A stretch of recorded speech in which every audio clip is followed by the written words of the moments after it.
What's up, you beautiful motherfuckers? Hopefully your week's not too shit. We have another great podcast today. We talked a little bit about virtual reality, video games, and the negative light video games are perceived in, hunting and gun traditions in our family, and we also try to shed some light on the topic of vaping versus cigarettes. Another interesting conversation. Hope you all enjoy. We'll catch you on the other side.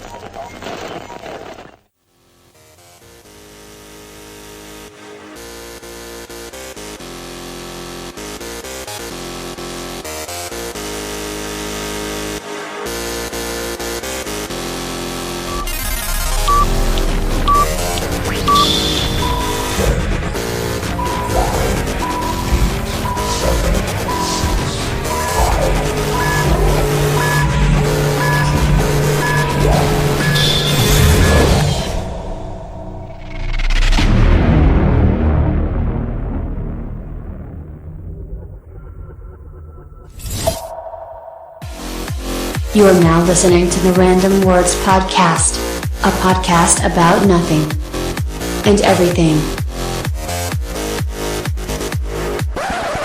Prepare your anus. So thanks for joining us here on the Random Words Podcast. I'm Jason, he's Matt. What's up, motherfuckers? And we're here to put some random words in your ear holes. So how's it going, buddy? Pretty good, man. Pretty good. This closet definitely has not gotten any bigger. No, it is still just as small as it was last year. It's pretty fucking ridiculous, man. I think that we should get sponsored by like Intel or something, get this huge, nice-ass studio. Yeah, a nice studio would be very helpful for us because, I mean, at the moment, we're kind of scrubbing it up. Yeah. I mean, that's pretty much the understatement of the year, to be honest. Yeah, this is not the best studio, but, I mean, you know, at least it's not dank. True. There's zero dankage. Yeah. I mean, it lets us bring random words to people's ear holes, so that's always nice. I mean, that's true, and that's all we're trying to do. You know, we're trying to get our thoughts out there, maybe brighten up somebody's day. So today we're going to be talking about a few different things, or we're at least going to try to get through a few different topics. But the first topic that we're going to start with is virtual reality. Us being lucky enough to have a HTC Vive headset and be able to experience the phenomenal sensation that is virtual reality. I mean, I don't know about you, but I'm feeling pretty lucky. Yeah, man, it's pretty fucking awesome. There's just no words to describe the experience. I mean, we've both played video games literally our entire life, and then this was just a whole new dimension. Yeah, definitely. I mean, I don't know, it's hard to describe. It's like that the next thing. It's, you know, when you first started playing video games, you were playing Super Mario Brothers and Donkey Kong and stuff like that. Then you got that first Nintendo 64. I don't know about you, but that was my first big upgrade to a console. You know, we always had the Super Nintendo when I was a kid, but upgrading to that Nintendo 64 was just the most mind-blowing experience. I remember we were at a Taco Bell. Me, my mom, my sister. I don't know if my dad was there or not. He might have been with us. And I remember they had like a little ad hanging from the ceiling on a piece of cardboard, and that ad said, "Enter right here to win a Nintendo 64." You know, I wanted that Nintendo 64 so bad. You know, when we were growing up, we didn't have a lot of money. You know, it's not we didn't grow up poor by any means, but you know, we definitely weren't the wealthiest families. Very solidly middle class. Yes, very solid middle class. We are 100% in the middle class. We've never been above that. Or below it, really. Yeah, no, never below it, but definitely blue-collar work. It's what most of the guys in our family have done. Both of us, actually, we're the first two from both of our families to actually go to college and get an associate's degree. Yep. So, you know, I felt like that was a pretty big achievement. But back to the story. You know, we were in this Taco Bell and seeing the sign, you know, enter to win a Nintendo 64. And I remember I was probably about 7 or 8 at the time. And I wanted that Nintendo 64 so fucking bad, and I knew we couldn't buy it, you know? I knew we didn't have the money to buy something that nice. But, you know, I was like, oh, man, on this off chance that we enter and we get this, it would be the coolest thing ever. So, I mean, obviously, didn't win it. But even though we didn't grow up with a lot of money, you know, I feel like both of our parents spoiled the shit out of us. Oh, yes, definitely. I mean, they always made sure we had nice clothes. They always made sure we had the newest technology and shit like that. And so to a 7 or 8 year old, you know, I woke up on Christmas morning. This was after the Taco Bell experience. Woke up on Christmas morning and, you know, we went to the living room and started opening presents and got all the way through the presents. Of course, didn't have a Nintendo 64, right? So I was just completely fucking bummed about it, you know. But, you know, even at that young of an age, I had enough reason to act happy. You know, I didn't want to make my mom and them feel like I was sad and upset that I didn't get this Nintendo 64, but I was fucking devastated. Oh yeah, I mean they could definitely tell. You know? Yeah, oh yeah, but the thing is, what's fucking amazing about my parent, or my mom in general, but my parents, like I remember she came out like after we finished opening up all of the presents. She had one present left. It was a little small box, and she gave it to me. So I started opening it up, and it was Donkey Kong 64. And I was like, holy shit, it's a 64 cartridge, it's the game for the Nintendo 64. And I remember at that point, I was just I was blown away. My eyes went wide. I was like, are you fucking kidding me? Are you fucking with me right now? Obviously, didn't say it like that. I was 7. But, I mean, that's the expression that I had. That's what the emotion that I was feeling. And then, obviously, they brought out the next wrapped gift, which was the Nintendo 64. And we have one of those old shitty TVs, and I remember my dad had to splice some wires together to actually get it to work on our TV and shit. And, man, I remember the first time I saw Mario 64 come up on that screen. It was fucking groundbreaking. 3D graphics. It was mind-blowing. It was that next step in gaming. You go from the 2D side-scrollers to full 3D platforming. That is the same significance to video games as what VR is to video games now. I agree. I mean, the next big step after 3D gaming was better graphics, right? That's what the next thing was, is realistic graphics and shit that looks really good. Photorealism, exactly. But after we got to a certain point, it seems like we hit a plateau. It seems like at that plateau, we got to where the graphics looked so good as they were, to where even, the next generation of video games or whatever, I mean, while they still looked a little bit better, it was getting a lot harder to tell how much they actually increased because it's already so good. And then we hit the next big plateau in gaming, which was online gaming. And that did a world for shit.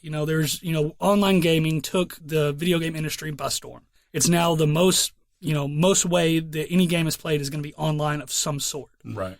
Now, it seems like we've once again hit a plateau. It's like, okay, every game is online. Every game had multiplayer. Exactly. Everything's multiplayer, everything's online, everything's great graphics. And so that next step, just as the Nintendo 64 was, just as 3D graphics and online gaming were, is virtual reality. Because I remember the first time when I hooked up my HTC Vive, first off, it took me probably 3 hours to set up just because I was having a lot of hardware issues. I was having it to where it wasn't able to download the drivers to allow the headset to turn on, and had to do a lot of workarounds, a lot of Googling on the internet. Finally got everything worked out, and I got it turned on, and the first time you go into the tutorial, just the tutorial that teaches you about the controllers, about the boundaries so you don't bump into objects in your room, just that tutorial fucking took me back to when I was a kid opening up that Nintendo 64, and it honestly blew my fucking mind.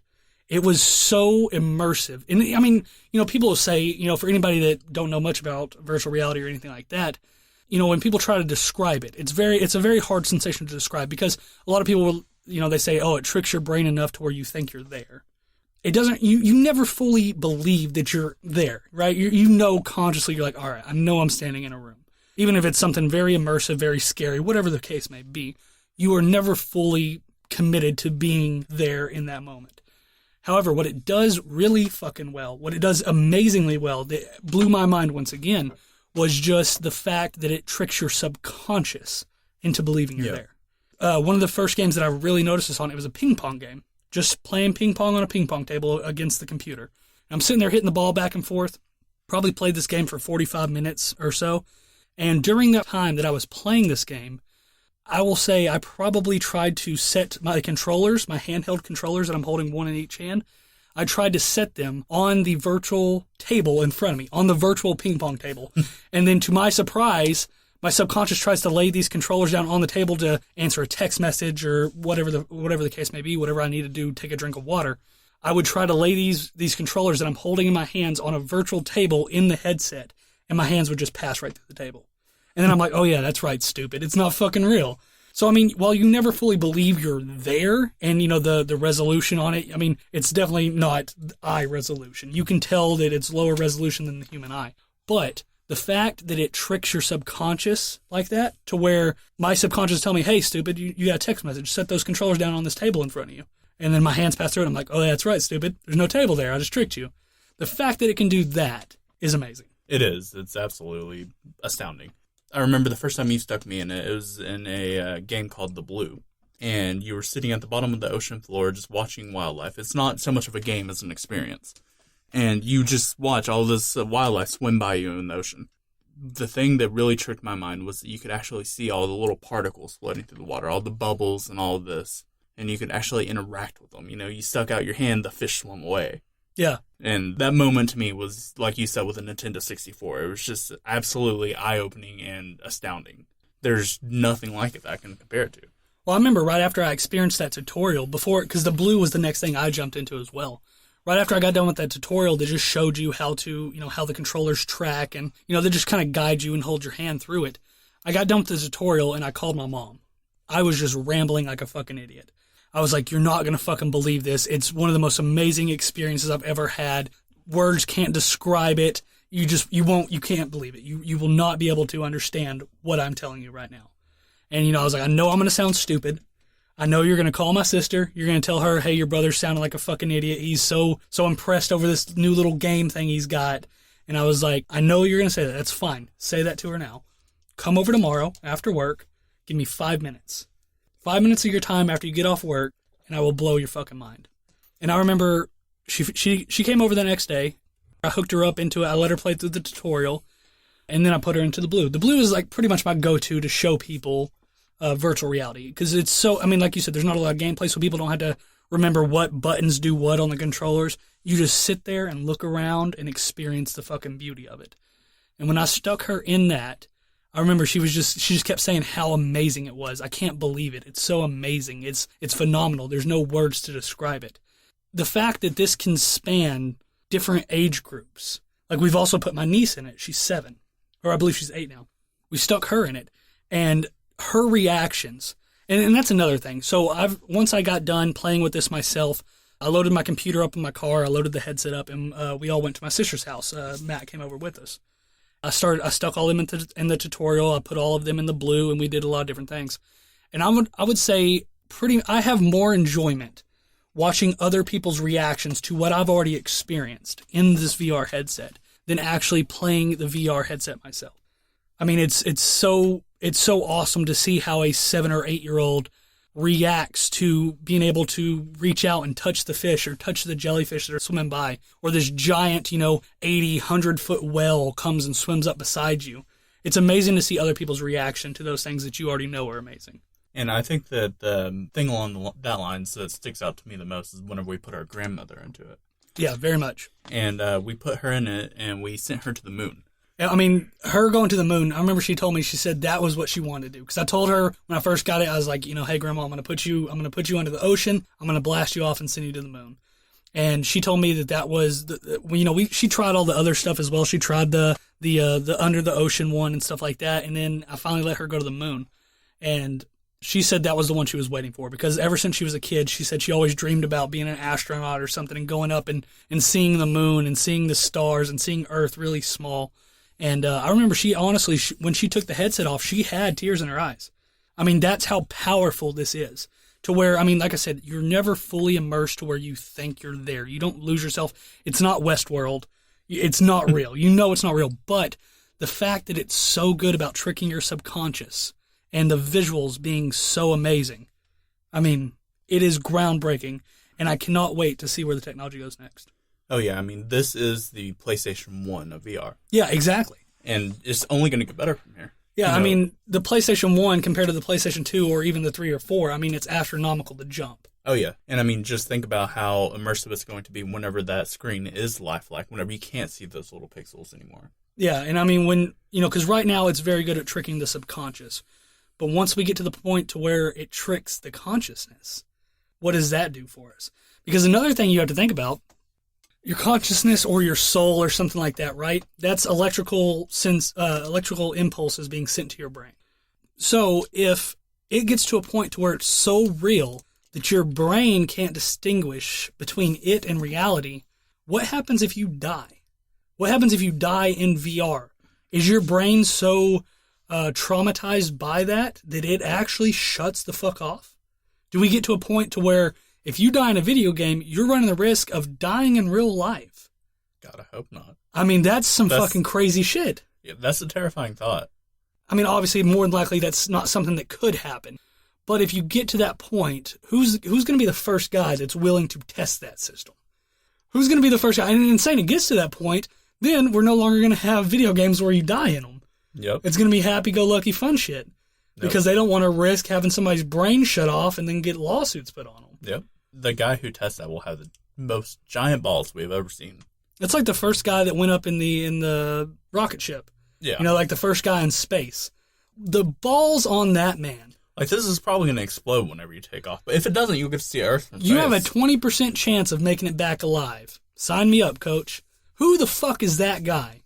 What runs through his head? His parents did not love him enough. I mean, who would take that kind of chance with their own life? That there's some deep-seated emotional issues there, for sure. Yeah, I mean, I don't even know. Either that or you've just seen everything else here on Earth to see, and you're done. I guess so. I mean, let's just hope it doesn't get to that point.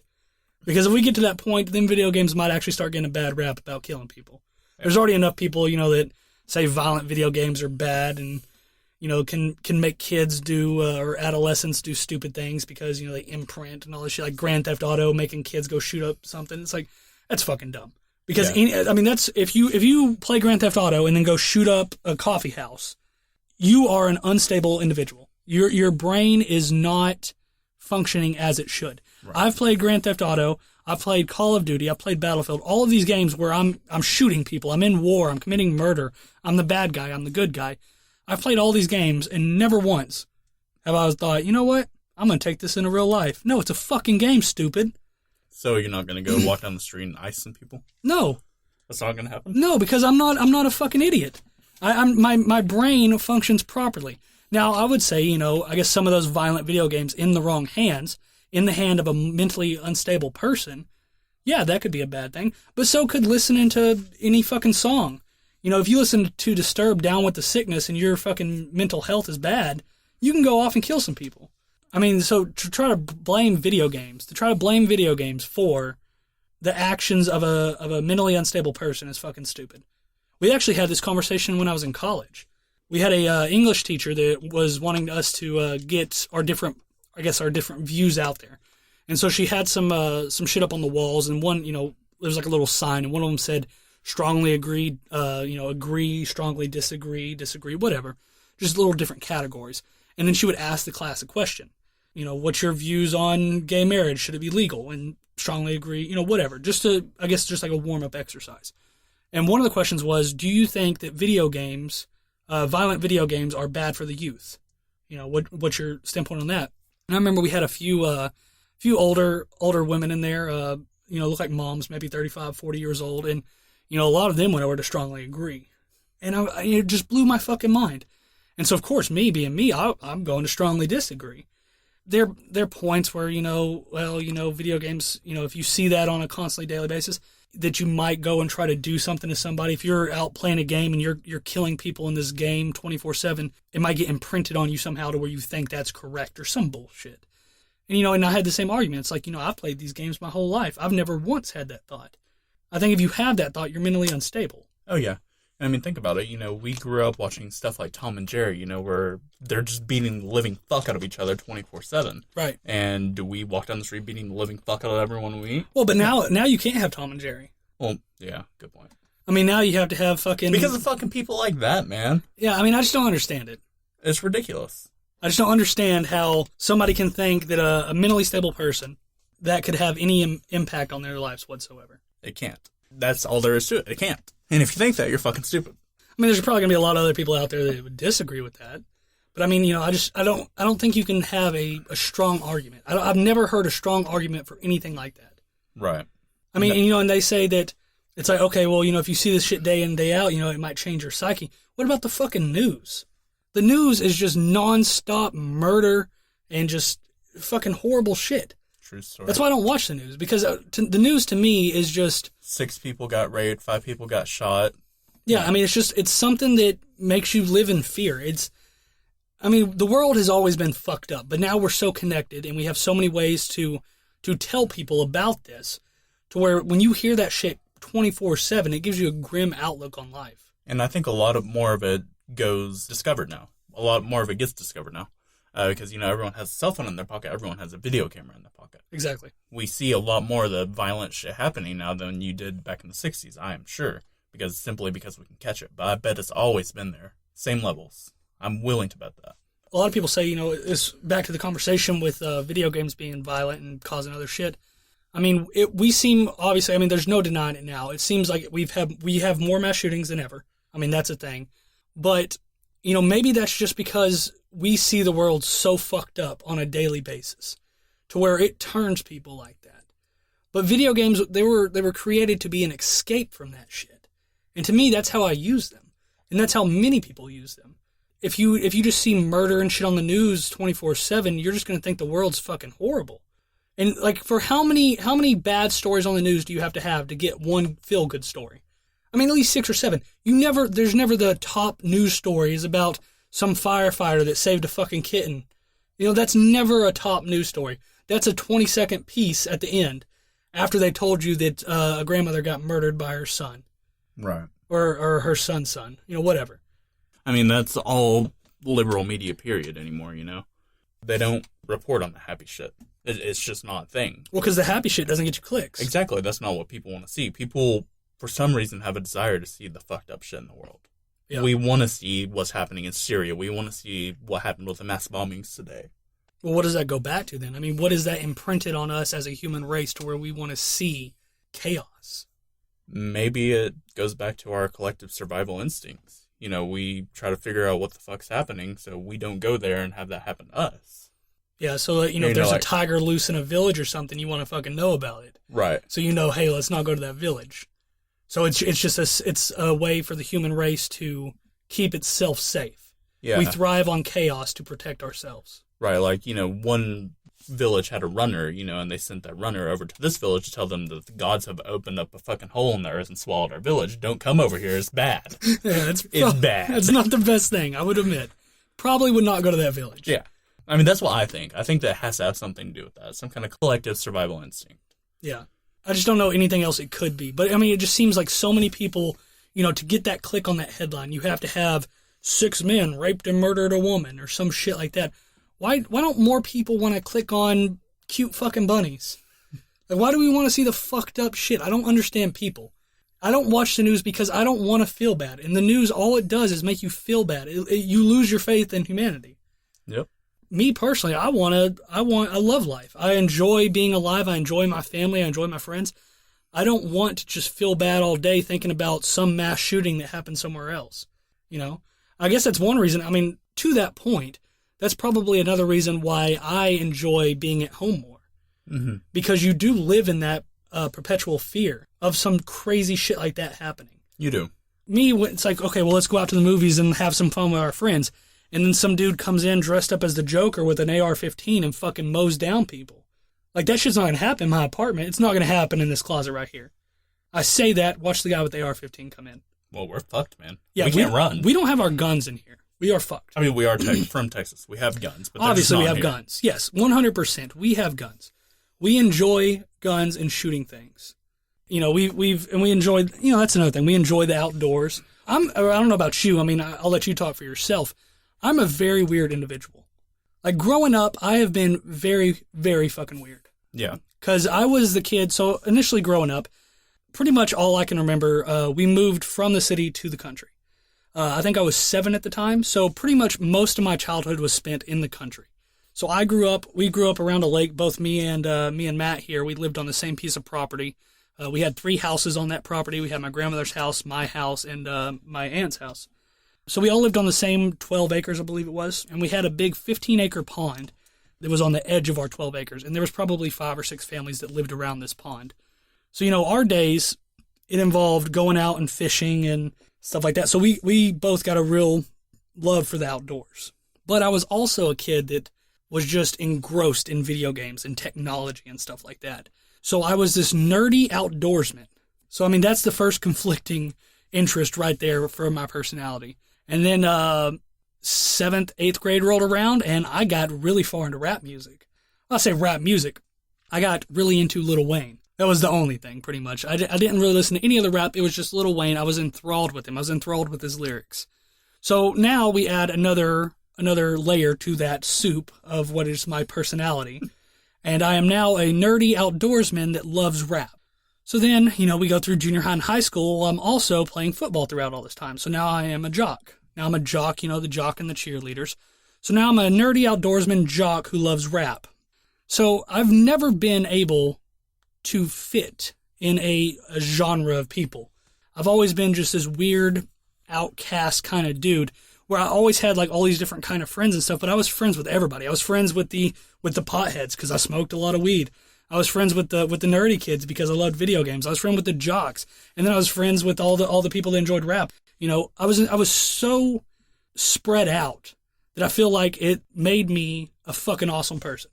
Like I feel like I have so much love for so many different things, and I guess that's probably where my liberal views come from. Right. Is because while I'm an outdoorsman, I enjoy hunting, I enjoy fishing, and I enjoy guns and stuff like that. But I also I guess those are really conservative views, like gun control, gun laws in America, real conservative. That people wanted to, the conservatives want to keep the guns and all of that. Liberals want to take the guns away. So while I consider most of my views very liberal, I also have some conservative views on guns and stuff like that, because I think that if you use a gun responsibly, that it's first off, it's great for protection for your own life and your family's. I also, do we need AR-15s? I don't know. I don't really think so. There's no practical. The argument for it is we want the same weaponry that the military can use. So if we ever get to a spot where we need to have another civil war and go against the government, we're not outgunned and we're using single shot rifles while they're using automatics. So that's the conservative view on it. And I'm conflicted between both because first off, I've never got to shoot any AR-15 assault rifle or anything like that. First off, I just think that would be fucking amazing fun. Like to go to a gun range and put in a big clip of 50 bullets and then just start spraying the targets. I think that would be a huge release, and it would be cathartic. It'd be a therapy of some sort. It's a fun, safe thing to do when you do it properly. But on the other hand, it's like, should we have guns that can mow down fucking 20 people that the public can buy with just a couple of days? Like we don't have enough. I think the best compromise is to have stricter limitations for who can buy it and how long it takes to purchase it. And, maybe you have to take multiple courses and get certified and stuff like this versus just Joe Schmo going in and buying an AR-15 because he's from Texas. Yeah, I think that's the most elegant solution to it. I think that there should be certain licenses that are required, certain courses that you're required to take, and I believe that you should have to invest time and learn what you're doing. That's not saying that some mentally unstable person still can't get their hands on it, because they most certainly can. But, that's going to be with anything you do. If bad people want guns, they're going to get guns. Yeah, because if they're not going to get it from some reputable source, they're going to get it from, they're going to get it from the black market. They're going to get it some way. Right. You're never going to take that away. And, Joe Rogan had a great tweet. I think he has it pinned up on his Twitter, where it says, America has a mental health issue disguised as a gun issue. Or something like that. Something close to that statement. And to me, I think that's a very elegant way to say it.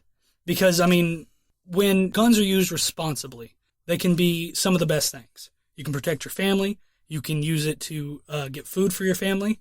But obviously there's the downside to it as well, to where, some guy walks into a theater and shoots everybody up. Right. And, like you said, it is a very good thing, though. My fondest memories growing up are by far at the deer lease. Oh, yeah, 100%. Growing up, you're spending time with your dad down at the deer lease around the campfire. Then you go out early morning. It's cold as fuck. You're shivering, you're freezing, and you see the first peaks of the sunlight come up, and you're just watching a fucking doe under your feet. Not even going to pull the trigger on her. You're just watching her. That wouldn't be possible without gun culture. Yeah, correct. Same thing with my memories. Hunting down at the deer lease, it was not so much about hunting and harvesting an animal and, getting the meat from it and making venison chili or something like that. But it was more just about the experience. Because, there's a lot of people that say, if you're a hunter, there's no way you can love animals. And, I've heard so many people say it so many times, and it's a little cliche at this point, but hunters are some of the most animal-loving people you will ever find. Because when no one else will, you're not going to, there's not going to be somebody that's anti-hunting or something like that that's going to go sit on a deer stand at 5 a.m. when it's pitch black and it's 20 degrees outside and just sit there. And like you said, when that sun first peeks over and you start getting those first glimpses of sunlight, and you start seeing different shadows, and you're like, is that a deer? Is that a hog? What is that? 10 minutes later, you realize it's a stump. And then what you said is seeing those does under your feeder, because where we hunted, we never had doe permits, so we couldn't harvest any does. We could only harvest bucks. I will agree. My favorite thing about hunting was sitting in the stand by myself, 20 degrees outside, and just watching. I had a group of 4 or 5 does that would come out every morning, same time every morning. As soon as the feeder would come off, just getting light enough to see.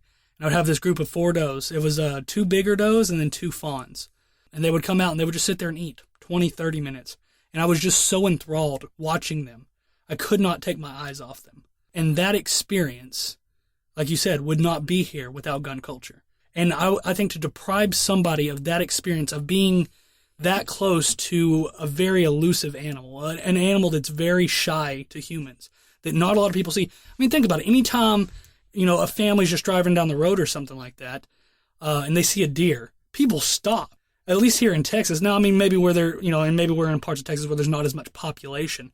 Mm-hmm. But I know, I remember one time I was driving to school, my mom was driving me to school. It was back when I was probably 7th or 8th grade. I was dead asleep in the passenger seat. We're driving to school, and my mom just slams on the brakes. And she starts hitting me. She's like, hey, wake up, there's a buck. And, I wake up, and there's this nice, 8 or 10 point buck just crossing the road with a doe. It's so magical. When you see that elusive animal, it's like a fucking unicorn. Like when you see this animal, you're like, it's so elegant. It's so one with nature, and you get to see that. And so hunters, we get to experience that on a daily basis when we hunt. You get to sit there and see that animal in its natural environment. There's no high fences. Now that's one thing I do have a problem with. Oh yeah. As far as hunting, if there are high fences now, that's to say. So the difference between high fences and normal fences, high fences are usually 8, 9, 10 foot tall. And essentially what it is, it's a cage. It traps the animals. So, your normal fences that are barbed wire fence to keep cattle or something like that in, probably only 3.5, 4, or 5 foot tall. Deer can jump that easily. So they can move from one place to another without being restrained. But you go to these high fence operations where there's these 10 foot, 15 foot tall fences and the deer can't jump them. They're essentially in a cage. So you're then hunting these animals in a cage. So I don't really agree with that unless you have enough acreage to where even though it's in a cage, it's not really in a cage. Right. Like if you're sitting on a place that's 400, 500, 600 acres, and there you have a fence around it, deer don't have that much of a travel space. They're not going to travel. They're going to stay in their little home group. So then I would say it's still pretty natural. But for the guys that just have a very small acreage, maybe 30, 40, 50 acres, and you have a cage around it and you're trapping these deer in it, I don't consider that hunting. Yeah, I mean, that's trophy breeding. Yeah, that's trying to get big antlers and trying to put something on your wall. The majority of times you go out hunting, unless you are super rich and you're hunting in these crazy populated areas, for middle-class people, when we go out to hunt, the majority of the time, you don't see shit. You sit in your stand, freezing your ass off, watching squirrels run up and down the trees. And you fucking love it. You love it. You love being out there. You love just sitting in nature and getting to be able to take a breath from every day, going back to technology that we talked about last podcast, where we're always behind our phones or always on the computer or something like that. When you get to sit out there and experience nature in all its glory and how wild and primitive it is, it's fucking beautiful. It's something that I would hate to see go away because we think that we have a gun problem in America. I agree. When we have a mental health issue. I mean, it has nothing to do with gun problems.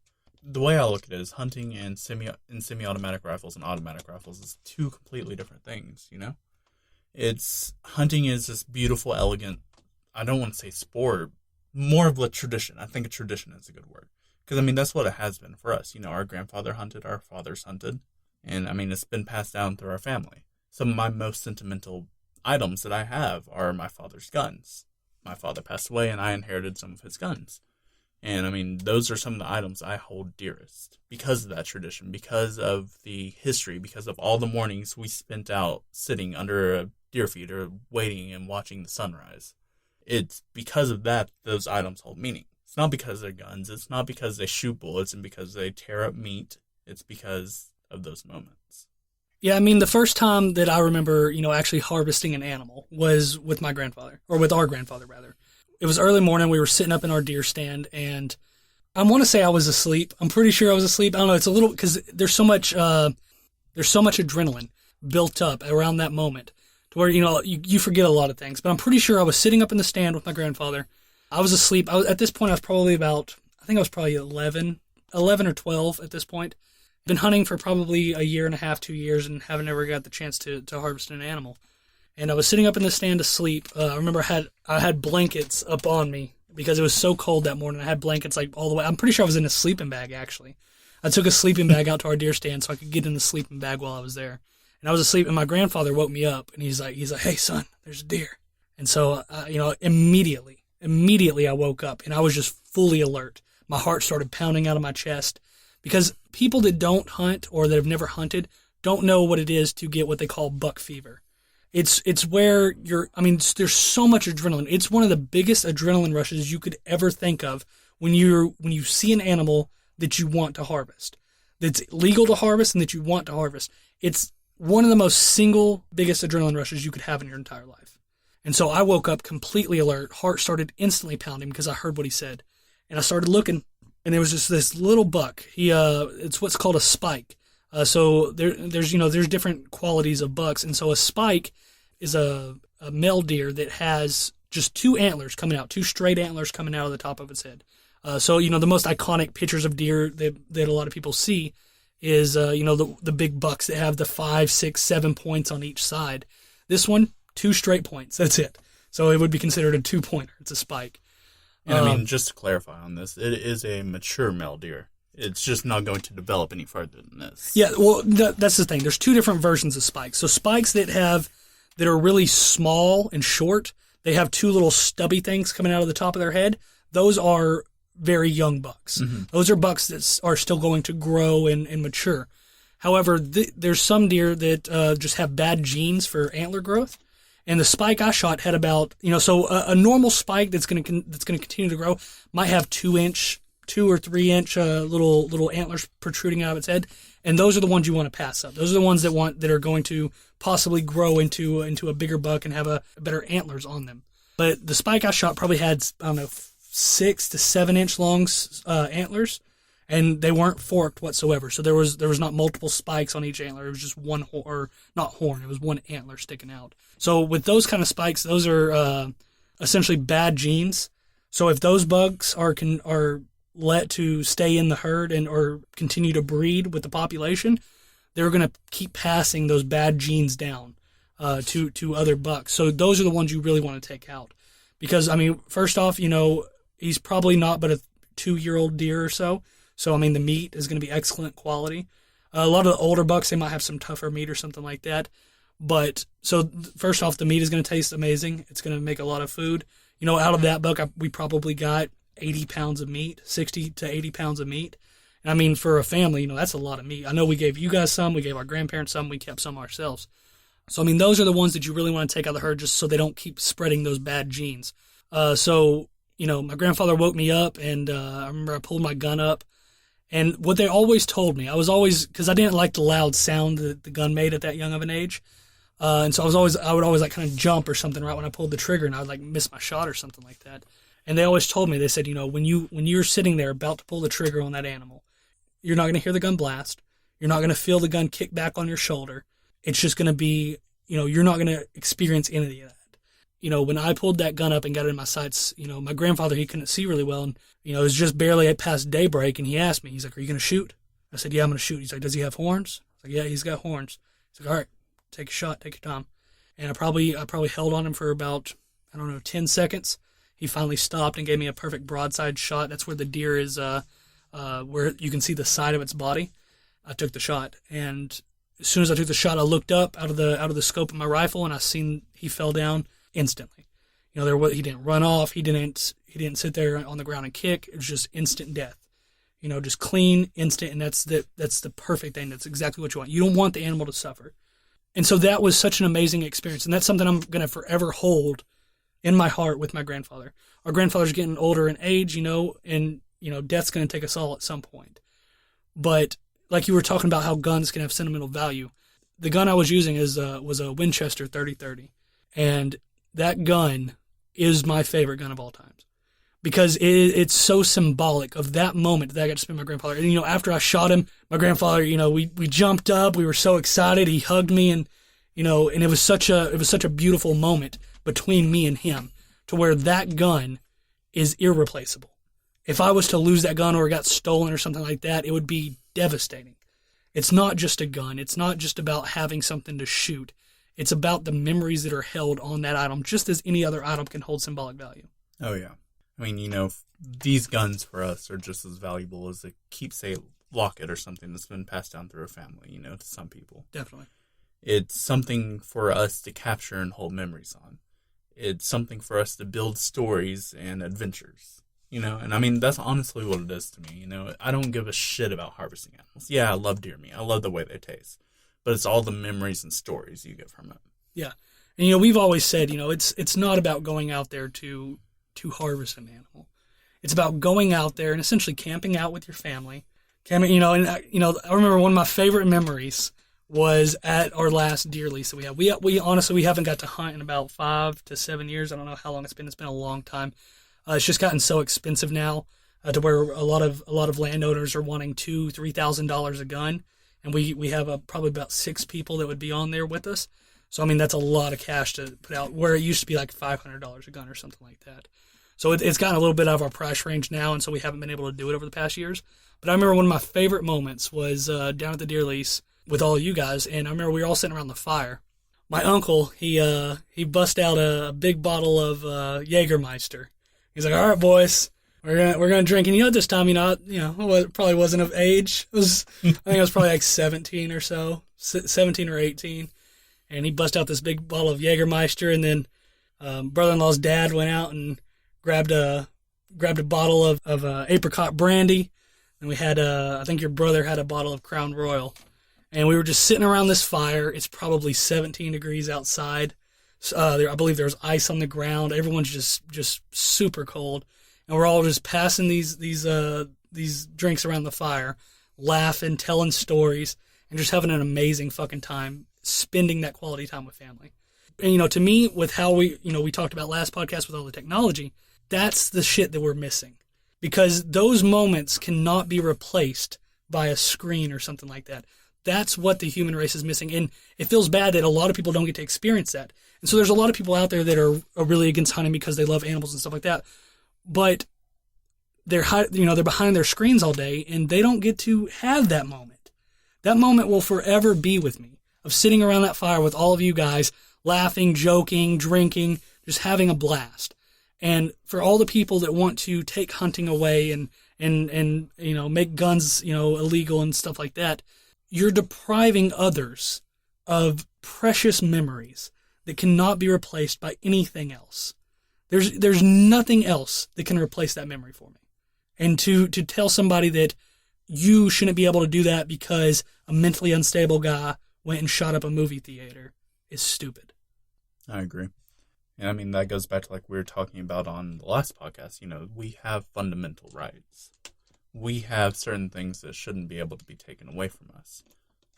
And I believe that not just the right to bear arms to protect yourself from the government and all that, but we have the right to make those memories. We have the right to make our lives as good as they can be. Yeah, I agree. And I mean, it doesn't even have to be about guns or something like that. It can be something as trivial as vaping. Like, the FDA is trying to ban vaping or to reclassify it as a cigarette product or a tobacco product. I mean, vaping's what got us to hang out initially. Not trying to be too mean, but when you were a kid, I fucking hated you. Oh yeah, likewise. You're a fucking douche nozzle. Yeah, and you were a little prick.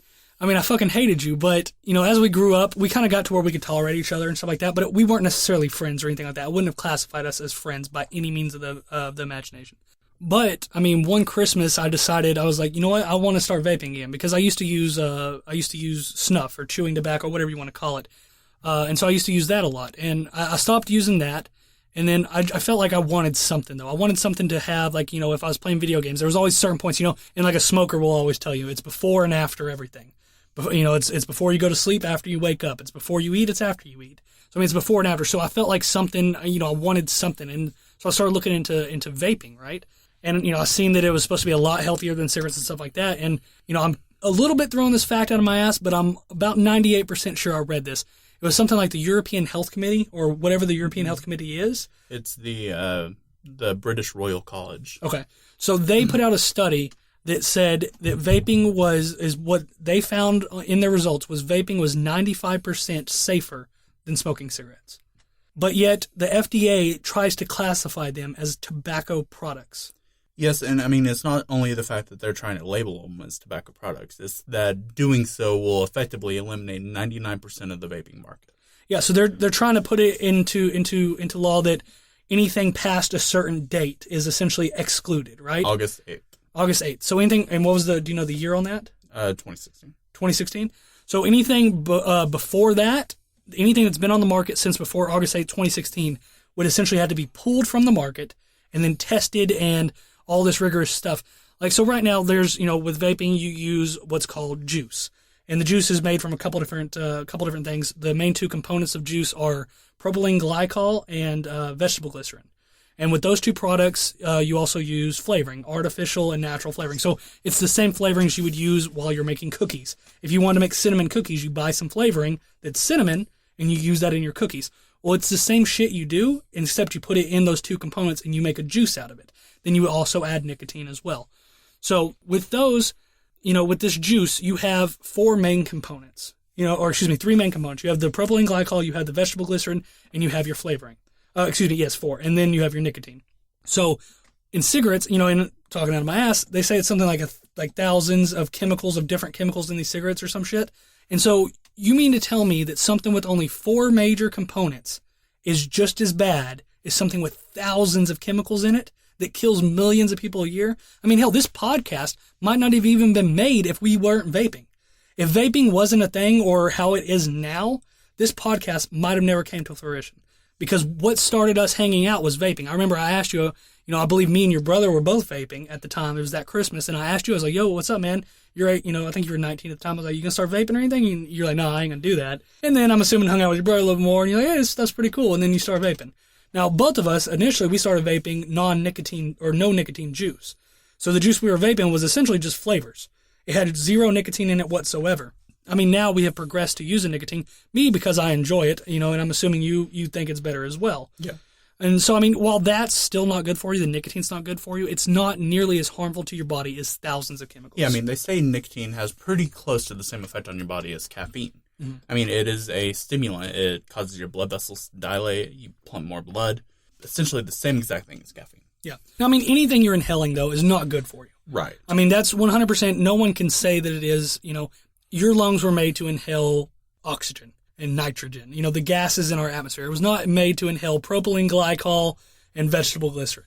But to classify them as just as bad as cigarettes, some people even classify them as worse than cigarettes. I mean, how can you, with all these studies that are done, how can you sit there and blindly say that they're worse or that they're the same when the other committees are saying they're 95% safer? Oh, yeah. In college, I had to do a presentation for my speech class. And in that presentation, we had to take a survey to get data for the presentation. So I did it on vaping, of course, because that's a topic that's dear to me, that's important and relevant in my life.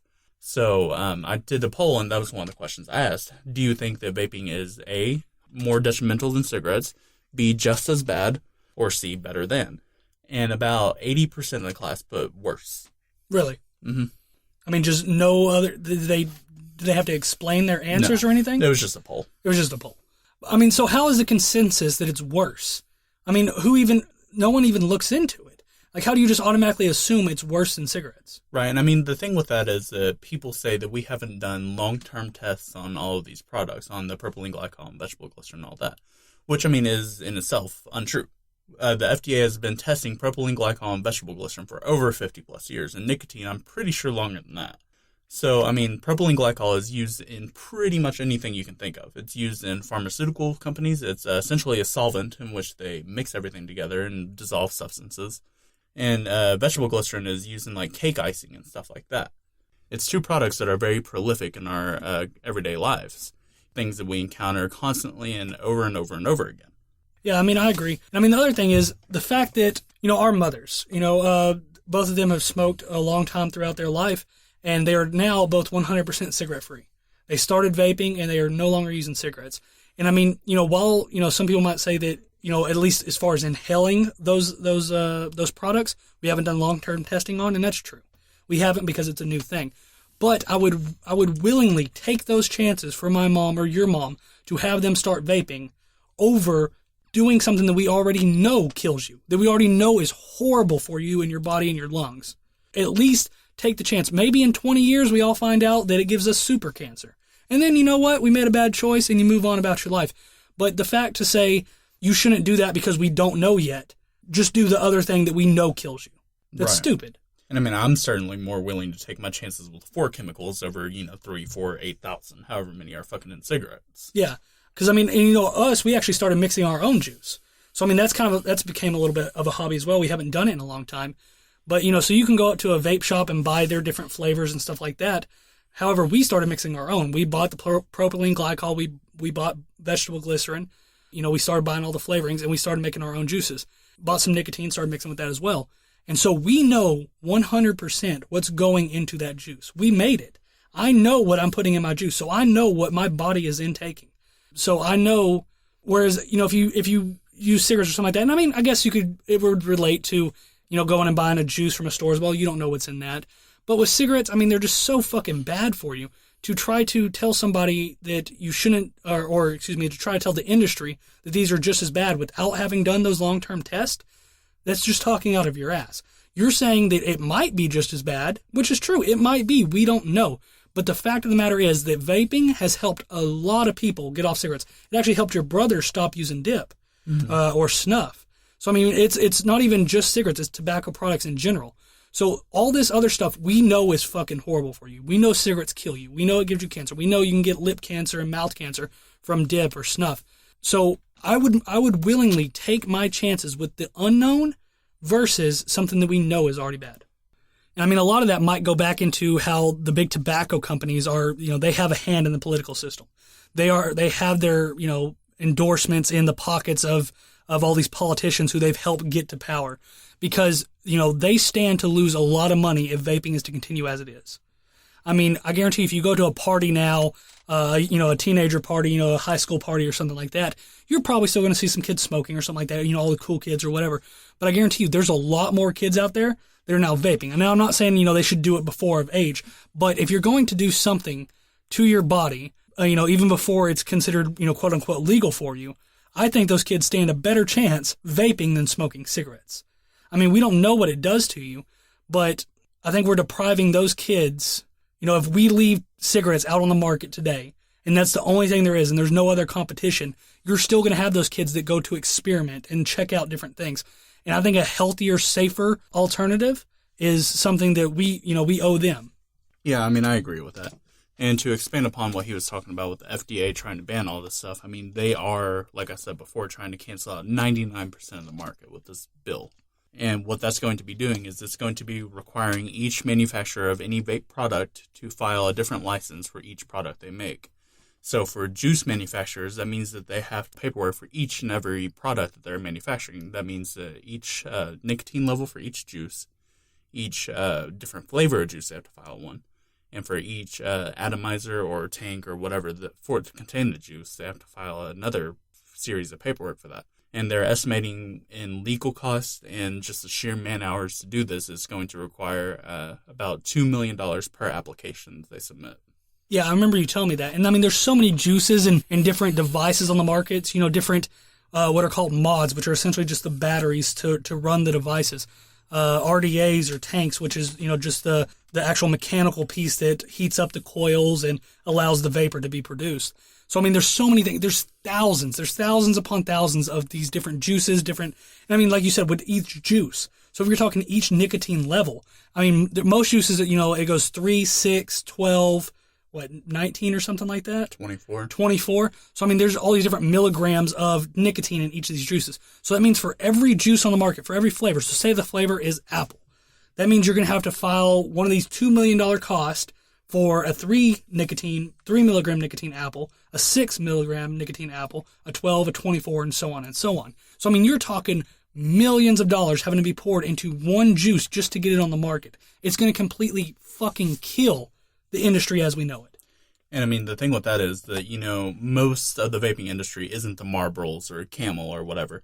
It is mainly people who are this passionate about vaping, just like you and I, who want to mix their own juice and want to provide that to other vapors who love doing what they do. Yeah. And I mean, I think they've tried like the blue cigarettes and shit like that, like the little really shitty stuff. If you ever go to a convenience store and you see something that says like e-cigarette vapor or something like that, don't buy that shit. Don't try that shit. If you're interested in getting off of cigarettes or off tobacco in general, do your research. Look online, look at the different things, because all that shit that's in a convenience store, that's essentially like all those blue cigarettes, those are like owned by the tobacco companies. Those are owned by Marlboro. So I mean, it's so prevalent and so, this vaping industry that it's going up, that the tobacco companies are trying to compete with it. But they're so stuck in their old ways and they're so archaic that they're putting out really shitty products and not giving the people what they want. Versus all these other companies that are actually providing, that are so in tune with it because it's their passion. As you said, they love this. It's something that it's helped them. It's helped their family members. Like we said, it's helped our moms get off cigarettes. It's helped his brother. It's helped me get off tobacco as well. And it's all these people that are so passionate about this, that are the ones that are trying to save lives. These people don't want to see their family members, die from smoking cigarettes. These are the people, especially the big names in the industry. Those companies started small, and then because they saw it was a better way, they thought, okay, if somebody really wants nicotine and they're addicted to nicotine, this is a safer alternative. This will save lives. And the fact that tobacco companies want to keep their shit out on the market, it just tells you how greedy they are. If they honestly, cigarettes are bad for everybody, nicotine's bad, any addiction's bad. But the fact that these tobacco companies don't want to change their ways, and what if they just fucking embraced it? What if Marlboro just like, what? Let's do some research into this. Let's see what the people want. Let's make a quality product. Let's get off of fucking cigarettes. If we can switch if the industry's switching, why not switch with it? Because if Marlboro come in and they put out a bomb-ass atomizer, and everyone's like, holy fuck, Marlboro's killing this shit. They could still get their, because they already have so much money, they could already do so much marketing. All they would have to do is switch their focus from cigarettes to these atomizers, to their juices and stuff like that. So why not embrace the idea and embrace change versus trying to hold on to something that's archaic and that's killing people? If you can save lives and hand over fist make fucking money, what is holding you back? I mean, I guess the only reason they have not to embrace the change is the fact that they have so much capital invested in their tobacco manufacturers and their processing plants, to roll the cigarettes and all that. Yeah, but I mean, you could do other shit with that. I mean, I'm not saying take it completely out, don't just completely leave your cigarette business behind, but start slowly making the switch. And over years and years and years and stuff like that, maybe get off of all that shit. It's old news. It's out of style. We know it kills people. It's not good. Make the world a better place, and also make fucking money. I mean, that's what it's about. That's what capitalism is about. You make money, but let's try to do a good service while you're doing it. Don't kill people to make money. Try, if somebody's already got a bad habit, try to help them and still make a lot of money. I mean, it's the easiest answer. And I mean, that's presuming that it is actually going to help us and that we're not going to get super fucking cancer in 2 years. Very true. I mean, at this point, we could easily get super cancer in 2 years and die, because we don't know. But I mean, we're kind of like the pioneers of vaping. We're essentially the same as that guy that went into space. The first guy into space, he went up there so his grandkids would do it safer. So I mean, while we're experiencing this right now, and we're doing we're vaping and everything like that, we're doing this, and it's kind of stupid to say, and I mean, it's not consciously doing it, but we are trying this new stuff out and seeing if it's safer, because there's always going to be somebody smoking. There's always going to be somebody doing something that's harmful to their body. But if we could possibly find something that's safer for our kids, for our grandkids, maybe we can save some fucking lives in the process. But I mean, what do I know? I'm just a dude in the closet talking to his cousin. Dude in the closet talking to his cousin who wants to be a stoner who vapes his tits off. Yeah, who's also an outdoorsman, nerd, jock that listens to a lot of rap. And now a lot of dubstep and rock. This is just a brewing pot for success right here. I mean, this is pretty much the best thing we can do. So honestly, if we die in 2 years, I just want to let all of you know that's listening, if we, maybe make a few podcasts, we love you. We honestly do, because without you, we are nothing. So, this has been the Random Words Podcast, and hopefully we made your Monday just a little bit better. I'm Jason, this is Matt, and we'll see you guys next time. Take it easy. See you later, bitches. Hey guys, thanks for listening to this week's episode. But in the meantime, if you're wanting to keep up with the show, there's a few different places you can reach out to us at. We're on Twitter at randomwordscast, facebook.com/The Random Words Podcast, and you can find our archives on YouTube. Also, if you want to send us an email, hit us up at therandomwordspodcast@gmail.com. And don't worry, we'll be back next week to fill your ears once again. Stay beautiful, you fucks. The Random Words Podcast will shut down in 5, 4, 3, 2, 1. Goodbye.